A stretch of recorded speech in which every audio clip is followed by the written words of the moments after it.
People of Reddit, what stupid rule at your work/school backfired beautifully? A place I used to work had a rule that executive level staff needed to be contactable when on leave, so they had a section on the leave form for the address of where you'd be staying and a contact number. Some knuckle shuffler in ours decided it applied to all staff and the shenanigans began. People would put down the address and phone number of sex shops, sports grounds, medical clinics. I gave the latitude and longitude of the place I was going camping, and the UHF frequency channel my radio would be tuned to. I worked at a language teaching center, where the lessons are pre-planned by the curriculum, and on weekdays we often only have 2 to 3 hours of classes sporadically spread out through the afternoon/evening. The management were pretty chill when I started, and people just planned their lessons in bulk, which basically entailed checking your schedule and printing out the required unit/session worksheets, and just showed up 10 minutes before to deliver the lesson. On weekends we'd have full 10-hour workdays. Apart from that we'd have the odd training session or faculty meeting, but otherwise you could basically go home or go do whatever you wanted between lessons. All the provided apartments were within 10 minutes walking distance of the center, so this was pretty ideal. The nice managers left, and the new management were assholes who started scheduling mandatory office hours where we had to be in the center with absolutely nothing to do. There'd be a 12 o'clock staff meeting, and my next lesson would be at 4 to 6 p.m, and then 3.5 bullshit office hours in the middle. When we asked them what we should do, they said think about your teaching methods. Basically bullshit equipping. A bunch of the other teachers starting watching movies on the projectors in the spare classrooms. I brought in my Switch. Some people would just straight up go nap on the beanbags in the reading nook. The thing was, there was literally no busy work they could generate, and soon it was apparent to everyone, especially prospective new students and parents, how unprofessional and awful it made the center look. The managers embarrassingly just stopped scheduling and enforcing these office hours. Couldn't buy drinks at lunch with cash money, had to buy some voucher.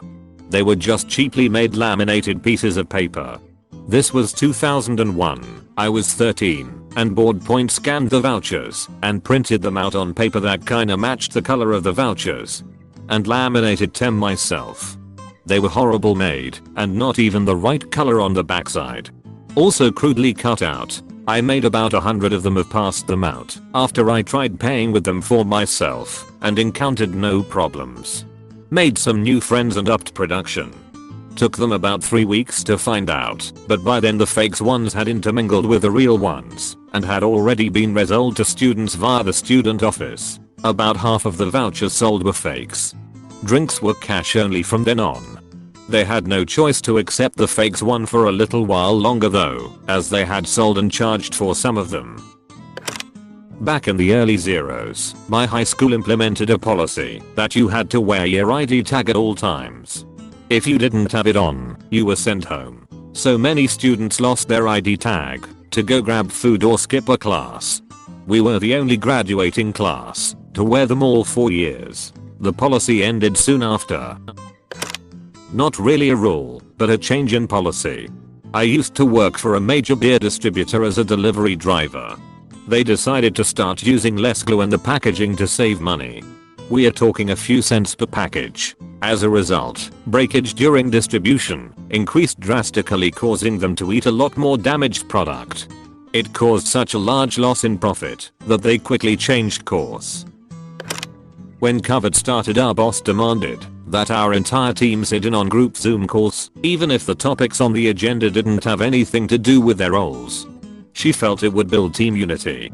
Productivity dropped, negative Google reviews came in, staff became more stressed. When she demanded answers on the next Zoom call, one of my co-workers bluntly said, "Well, I would reply to this woman's voicemail, but I'm stuck on this Zoom call." The bottom floor of my secondary school was a square that had corridor all the way around. After some incident where a kid got knocked over, they implemented a one-way system. Unfortunately, they were very strict on enforcing it. If you accidentally walked past your class, you couldn't just turn around. They seemed very proud of their new rule, until everyone started showing up late for class because they had to do extra laps of the bottom floor. I worked at Starbucks for like 5+ years before and during undergrad, and at one point our district manager thought it was a good idea to implement a just say yes policy where we literally weren't allowed to tell the customer no. Lasted for about 3 months, and in that 3 months our unaccounted product and waste went up over 300% because when the POS didn't have a way to punch in a customer request we had to just do it anyways. We also got complaints from stores in surrounding districts because they had angry customers who were requesting things that were against local food service code and told them that we did it for them at our store. I knew exactly how that policy was going to play out, and I just laughed every time management was freaking out about the problems it was causing. Late 80s high school rule was no shorts. Classmate came for an exam with basketball shorts on that were below her knees. Teacher made her go home to change. She came back in a macro miniskirt and wrote her exam. A long while back, but my school banned the color pink because a bunch of students were wearing it one October and they thought it was a gang thing. It was for Breast Cancer Awareness Month. The rule didn't go well for them. Required every employee to use electronic time clocks to punch in/out for work including lunch. Punching in late or leaving early would cause your pay to be docked and getting a discipline letter. Multiple people wanted to sabotage the clocks, cut the cords, etc., but wiser heads prevailed. Everyone arrived several minutes early and left late every single day to avoid getting into trouble. Unfortunately, this created unimpeachable evidence of hours worked. The employer had to pay out thousands of dollars in overtime the first month. The clocks disappeared exactly 5 weeks after they were installed with no notification. No more swipe cards to get in the building. From now on, it's going to be fingerprint sensors. That was 2 weeks before COVID-19 happened. I went to a strict Catholic school with uniforms. The kids in 4th 8th grade had to wear belts until we got a new principal who made it mandatory for all the kids in the school to wear belts. Many bathroom accidents from kindergartners, 1st and 2nd graders later, and complaints from parents. Of course, the principal rescinded her addition to the dress code. More recently, this principal was fired for embezzling money from the school. I'm the one who lives closest to work, so if the building alarm goes off overnight, I'm first on the list to get the call from the alarm company. It used to be that, if we had good reason to believe the alarm was not an actual break-in, we could tell them not to summon the police and ignore the alarm. I can access the building cameras from home. The most common alarm was the cleaning crew who were always messing up the disarming. Then a sister site ignored an alarm that turned out to be an actual break-in, and the facilities director decided that no matter what, if there was an alarm we should have the alarm company summon the police, then go to the building, get the police all clear, and reset the alarm. This was a pain in the ass, but rare enough, and I lived literally 2 minutes away. Then we contracted for the alarm company to come in and replace all of our panels and sensors. It was a nightmare process that ultimately ended up taking months, and the whole time there were phantom alarms, sometimes multiple times a night. Each time I had to go out in the middle of the night, I'd prepare the required report, send it to the facilities director, and request to go back to the old process. Each time he said no, we couldn't afford to miss a potential real break-in. After about 3 weeks of this nonsense, I was due for some time off. I was going out of town, and the protocol for that was for me to ignore calls from the alarm company, so they moved to the next person on the list, which happened to be the facilities director. In the 5 days I was off, I must have ignored at least 4 overpass calls that all would have gone to him next. Then suddenly, nothing.